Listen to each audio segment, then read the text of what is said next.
من از عهد آدم تو را دوست دارم، از آغاز عالم تو را دوست دارم. چه شبها من و آسمان تا دم صبح سرودیم نم نم تو را دوست دارم.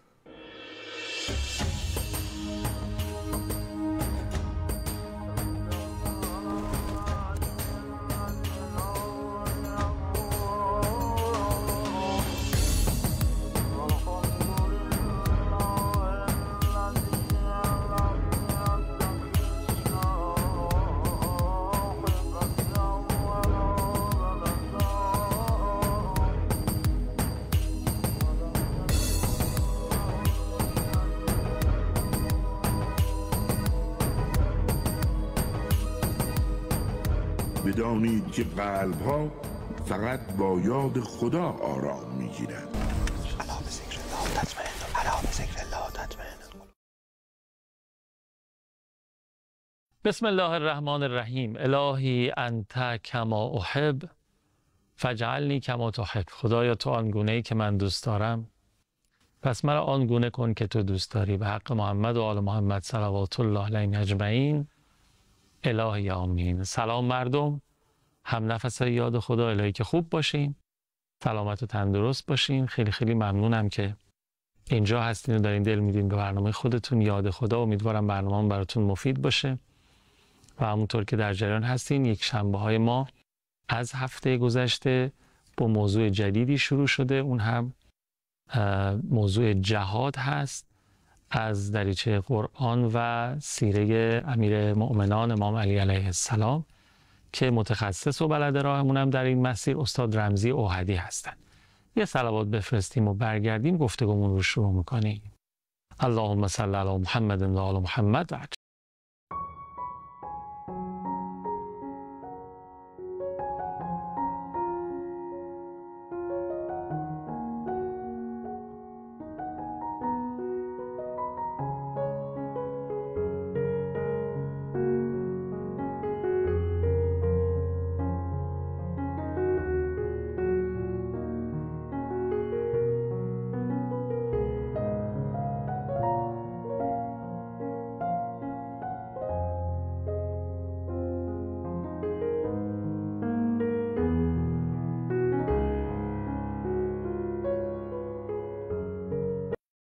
اللهم صل علی محمد و آل محمد و عجل فرجهم. خب، به دعای شما همچنان این برنامه هم از امامزاده ابراهیم و محمد علیهم السلام در شهر مقدس قم داره پیشکش حضورتون میشه و ما دعاگوی شما و نایب الزیارتون اینجا هستیم. ضمن که دعا کنیم قسمت شما هم بشه انشالله بعد از زیارت حضرت کریمه در شهر قم اینجا هم مشرف بشین و دست پر برگردین. منم مثل شما خوشحالم که این نوبت میتونیم بازم استفاده بکنیم از صحبت‌های دلنشین و مثل همیشه مفید و کاربردی استاد رمزی اوحدی. آقا سلام علیکم، خوش آمد. سلام علیکم و رحمت الله. خیلی متشکرم. بنده ارادت خودم رو به جناب عالی، همکارانتون و بینندگان محترم تقدیم میکنم و آرزوی سلامتی دارم. زنده باشید، محبت دارید. آقا چی برامون آوردین درباره جهاد در راه خدا در سیره امیرالمومنین؟ از کجا شروع میکنین تو این برنامه؟ عرض کنم خدمتون که ما در قرآن کریم تو هر برنامه میخوایم به یه آیه جهادی قرآن کریم شروع کنیم، بعد میریم سراغ حضرت مولا امیرالمومنین صلوات الله علیه. خیلی خوب. و اعدوا لهم ما استطعتم من قوة. سوره مبارکه انفال آیه 60 میفرماد در مقابل دشمنانتون تجهیزاتتون رو زیاد کنید که از شما بترسن. حالا اگر این کارو نکنیم چی میشه؟ ما 8 سال با این صدام بسیجی های ما جنگیدم. بعد از اینکه جنگ تموم شد جناب قوامی، من خوب یادمه اسفند 1369 بود، صدام حمله کرد به کویت. آره. گفت این استان 19 منه. آره راست. پس شما نگاه بکنید با اموال اینا، با مال و منال اینا، با خونه های اینا و تأسف بارترش با ناموس اینا چه کردن. تازه این میگفت اینا عربن، استان 19 منن. ببینید با ناموس اینا چه کرد. اون موقع تازه ما رو میگفت عجمن اینا. یعنی با همزبان خود همکیش خودشون ببین چه کرد. با استان 19 خودش مثلا. ببین اگه به ما بود چیکار می‌خواست. پس ببینید جهاد، مولا علی صلوات الله علیه میفرمان کسی که تن به جهاد نمیده لباس خاری و مذلت رو باید تن کنه. من تو این جلساتی که در پیش هست سعی میکنم داستانها رو بیشتر ارائه بدم که قابل لمس و درک بیشتری باشه، مثل خود قرآن نباشه. مثل خود قرآن. ببینید 19 امین استان صدام آماراش هست. من وقت برنامه نخوام بگیرم که چه کردیم با زن و بچه مردم. طلاهاشونو برد، خونه‌هاشونو برد، زناشونو به اسارت برد. خب تو که میگفتی اینا عربن، خودت هم که عربی، سر سوزنی به اینا رحم نکرد که بعد آمریکا حمله کرد و داستان طولانیه، نمیخوام بهش بپردازم. میخوام اینو به شما بگم، وقتی که در مقابل دشمن شما تجهیزاتت رو بروز نمی کنی چی پیش میاد؟ آیه مبارکه 60 سوره اسراء میفرماید طغیانا کبیرا رخ میده. اون موقع بعضی از این کسای سیاسی که تو کشور ما هستن میگن آقا اسلام دین رحمت، جهاد لازم نیست. حالا اقلا یه ذره قرآن بخونید. یه ذره زندگی شناسانه قرآنی داشته باشید. به جای بدی که شما رو دعوت نکردیم، زندگی شناسانه قرآنی. ببینید قرآن چی میگه راجع به جهاد. قرآن میفرماد والذین هاجروا فی سبیل الله ثم قتلوا او ماتوا، اگر کسی در راه خدا هجرت کنه و بره جهاد کنه، کشته بشه یا تو این مسیر بمیره، خداوند متعال رزق حسن بهش میده، پاداش بهت میده. و نگاه بکنیم که ما در ارتباط با جهاد دنبال طغیانگری نیستیم، جلوی گرفتن طغیانی. شما نگاه میکنید میبینید که حتی حیوانات از حریم خودشون دفاع میکنن. اون موقع تو کشور ما همین الان بعضیا میگن آقا مثلا ما چرا داریم به لبنان کمک میکنیم؟ ما با اینا یه حرفی داریم و اون اینه که مولا امیرالمؤمنین تکلیف ما رو روشن کردن تو وصیت‌نامه آخرشون.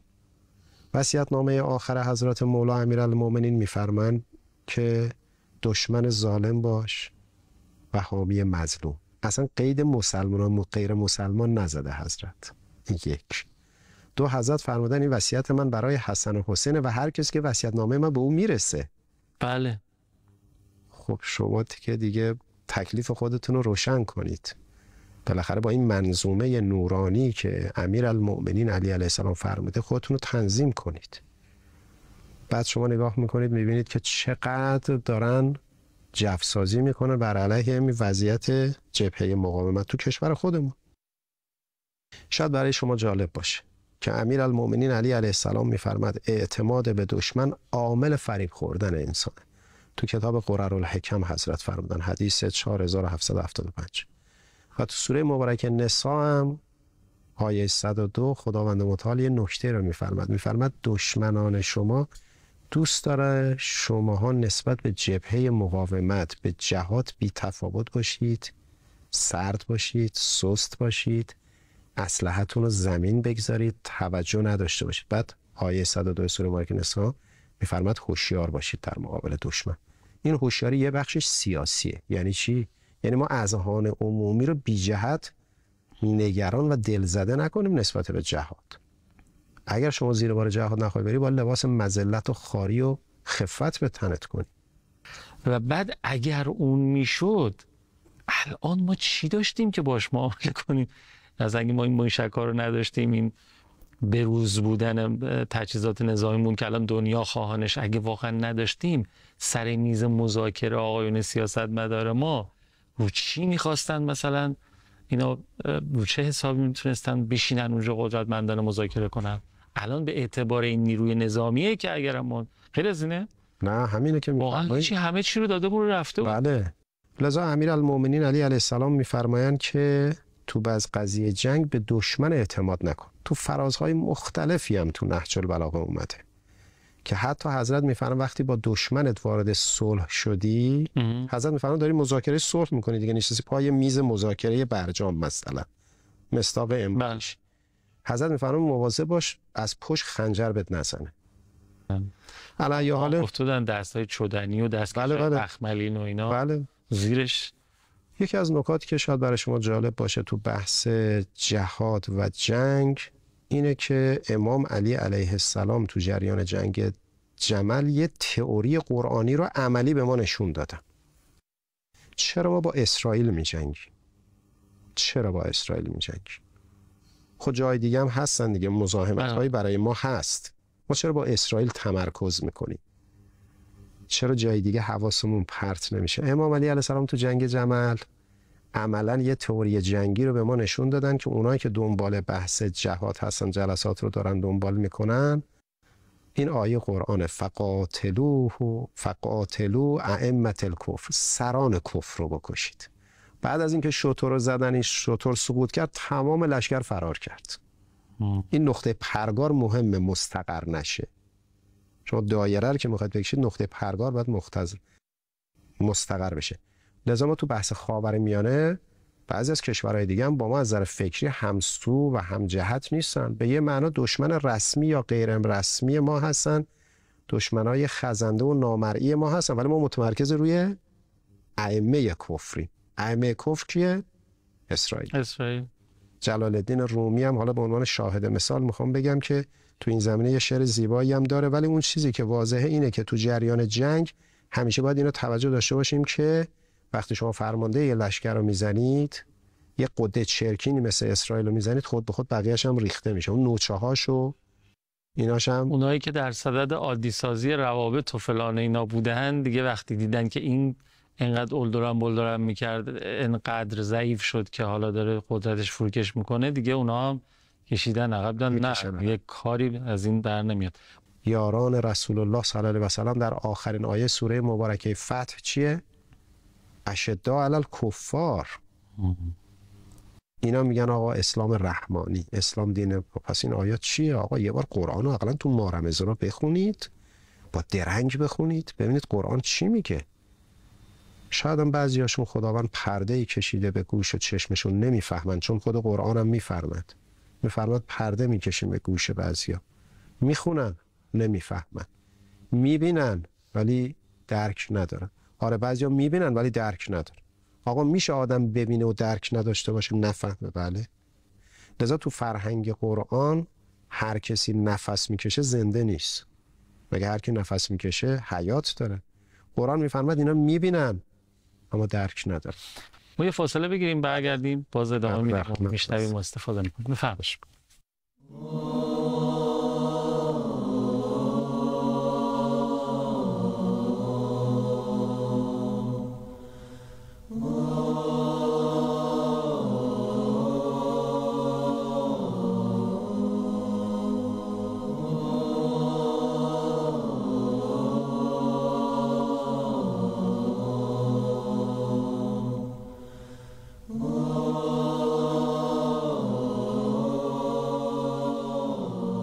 اللهم صل علی محمد و آل محمد و عجل فرجهم. حدود 7-8 دقیقه دیگه تا پایان برنامه مونده و استفاده میکنیم از مباحث استاد رمزی اوحدی، پیرامون جهاد در نگاه امیرالمومنین. شاید برای شما جالب باشه، امیرالمومنین بعد از اینکه یه مدتی تو صفین حضور داشتن، به واسطه اون اختلافاتی که پیش اومد خواستن خیمه هاشون رو جمع کنن برگردن به کوفه. خیمه ها رو که داشتن جمع میکردن، حضرت مولا دیدن که روی یکی از خیمه ها یک کفتری لونه کرده. حضرت فرمودن خیمه رو جمع نکنید. گفت برای چی؟ گفت خونه اینو که نمیشه به هم بزنیم که. ببینید ما قراره بجنگیم، همینجوری نمیشه، یعنی قاعده داره. لذا وقتی حضرت تو صفین، ببینید درس عملیه ها، حتی حیونا بله نباید آسیب ببینن. قطع درخت ممنوعه، آب رو مسموم نباید بکنیم. اینا قواعد فقهی جهاده. حضرت مولا تو جریان صفین مگه معاویه آب رو نبست؟ بعد حضرت باز کرد. بعد از اینکه باز کرد، حضرت آب رو برای اونو باز کرد. این کارا درست نیست. آب بستن یعنی چی؟ لذا شاید برای شما جالب باشه که سیره جهادی امام علی علیه السلام از این نشانه‌های درخشنده بسیار می‌بینید. لذا اینکه شما نگاه می‌کنید غیر مسلمانان برای امیرالمومنین کتاب نوشتن، حالا دیگه من نمیخوام اینجا اسمشون رو بپردازم، شعر گفتن، بعضیاشون دیوانه‌وار علی ابن ابی طالب صلوات الله علیه رو سرودن و ستایش کردن. چرا؟ این رفتارا رو دیدم که آقا داره خیمه رو جمع میکنه، یک کفتر تخم کرده روی این بالای چادر، میگه نخیر چادر رو بذار بمونه چادر. اینکه او هیچ خط قرمزی رو متصور نیست و از هیچ جرم و جنایتی ظرف نظر نمیکنه مجوزی نیست برای ما که ما هم در جهاد، در مسیر جهاد مثل او بخوایم عمل کنیم. بله آقا. نه، ما در 8 قواعدی داریم. بله در 8 سال دفاع مقدس من یادمه مثلا خلبانای ما می‌خواستن برن عراق رو بمبارون کنن، پلی رو می‌خواستن بزنن تو بغداد، ماشین عروس داشته میرفته تو تلویزیون خودم دیدم. بله. گفت ما بمب ننداختیم رو پل، رفتیم دور زدیم زیر اون آتشباری سنگین که جون خودش این خلبان به اینقدر اینا غیور و جوانمردن، رفته دور زده اومده تا ماشین عروس از روی این پل بره، بعد پل بغداد رو زده. خوب یادمه ما می‌خواستیم عراق رو موشک بزنیم، بغداد رو، بانک مرکزی بغداد رو ایران زد. قبلش ایران اعلام کرد که آقا مردمی که دور این بانک هستن خالی کنن، ما می‌خوایم بزنیم. اینجور نبود که ما هر جوری بزنیم. یکی از فرماندهان نظامی ایران، حالا من اسم شریفشون رو نمیخوام اسم ببرم، خدمت حضرت امام رسیده بودن که آقا توی منطقه‌ای که فیما بین ما و نیروهای عراقی هست یه رودخونه‌ای هست، ما این آب رو مسموم کنیم، اینا این آبو بخورن بمیرن، ما راحت بریم منطقه رو بگیریم. شما اجازه میدید؟ حضرت امام فرمودن نه خیر، آبو مسموم نکنید. گفتم خب آقا اگه ما بخوایم بریم بجنگیم شهید میدیم. امام فرمودن خب شهید بدید، ما هر جوری که نمیجنگیم که. لذا تو قاعده فقهی جهاد شما سیره امام علی رو که نگاه میکنید یه سری احکام از توش در میاد. مثلا شاید برای شما جالب باشه که مکروه صبح جنگ رو شروع کردن. امام علی علیه السلام صبح جنگ رو شروع نمی‌کردن، خطبه می‌خوندن. لذا تو جریان جنگ نهروان حضرت خطبه خوندن، یه تعداد زیادی از این نهروانی‌ها اومدن این طرف توبه کردن. خوب بود حالا حضرت خطبه نمی‌خوند، اینا رو کشته می‌شدن و از بین می‌رفتن. تو جریان جمل همین کارو کرد حضرت مولا، یعنی خطبه خوند، روشنگری کرد. این شاید برای شما جالب باشه که قطع درخت و مثلا اینکه به هر شکلی ما بخوایم دیگران رو مورد اذیت و آزار قرار بدیم یا بترسونیم، اینا همه ممنوع. شاید برای شما جالب باشه که مثلا ترساندن مردم، ایجاد وحشت حتی تو دل حیوانات درست نیست. پس جهاد قاعده فقهی داره در اسلام. اون موقع شاید برای شما جالب باشه که مثلا اینکه ما دشمنی رو اسیر گرفتیم میتونیم زجرش بدیم، شکنجهش بدیم، بکشیمش اسیر رو، اینا رو نداریم. اینکه دشمن رو بگیریم، ما دستش رو ببریم، گوشش رو ببریم، ناخونش رو بکشیم، اینا رو ما تو مبانی دینیمون نداریم. لذا قاعده داره، ما تو مباحث فقهیمون یک باب مفصلی داریم در ارتباط با جهاد، نحوه جهاد، اینکه چجوری باید بجنگیم، دفاع چیه، جهاد چیه. مثلا شاید برای شما جالب باشه که دفاع برای همه واجبه اما جهاد برای همه واجب نیست. جهاد برای کسی که مریضه واجب نیست اما دفاع برای کسی که حتی مریضه واجبه. مثلا یه دزدی اومده تو خونه، مال و منال یه کسی رو میخواد ببره، خانوم تو این خونه است، میگن دفاع لازمه اینجا، این خانوم باید از حریم خودش دفاع کنه. دفاع، جهاد نه. این خانوم نمیتونه جبهه بره، حالا تو شرایطی به عنوان پرستار شاید بتونه بره، یعنی تو محل درگیری نمیتونه حاضر بشه. بله. اما تو محل زندگیش داره کنه درگیری به اونجا رسید. بله اونجا دفاع واجبه. آره. دفاع واجبه. دفاع به همه واجبه. لذا جنگ‌های ما همه دفاعی بوده. جنگ‌های رسول الله دفاعی بوده. اینجوری نبوده که حالا بعضیش جهاد ابتدایی هم بوده. ما تو اسلام 2 تا جهاد داریم. یه جهاد ابتدایی داریم، یه جهاد دفاعی داریم. ما تو 8 سال دفاع مقدس که جهاد ابتدایی نبوده که جهاد دفاعی بوده. آقا به ما حمله کردن، ما شاید بعضیا تاریخ انقلاب اسلامی ایران یادشون رفته. من میبینم تو فضای مجازی متاسفانه ذهن جوان‌ها رو دارن شستشون میدن، میگن آقا صدام حمله کرد، شما مذاکره میکردید. آقا صدام اولین حمله‌ای که به ما کرد سال 59 بود. بله. بعدن خورد دوباره اضافه کرد، این مناطق ما رو گرفت. یعنی بعد از پیروزی انقلاب اسلامی ایران همون سال اوایل سال 59 شروع کرد. مناطقی هم که گرفت هنوز مشخصه. بعدن آروم آروم شعله ور شد. لذا ما که تو کشور خودمون نشسته بودیم با کسی کاری نداشتیم.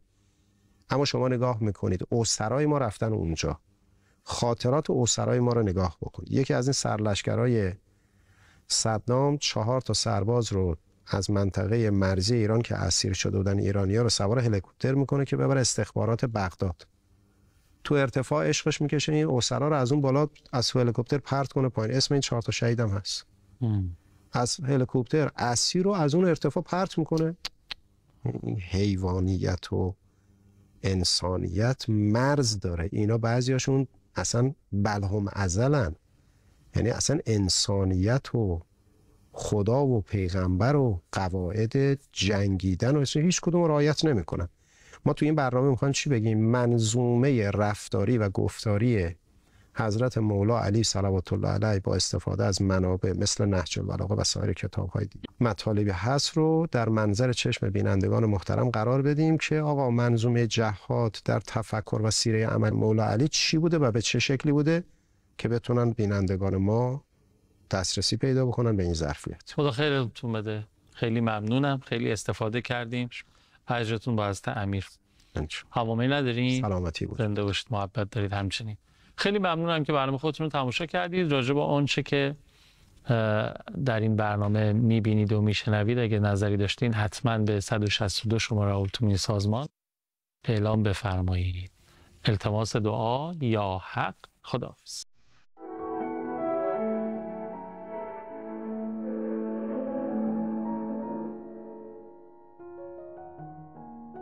گوش کن، جاده صدا میزند از دور قدم‌های تو را. چشم تو زینت تاریکی نیست.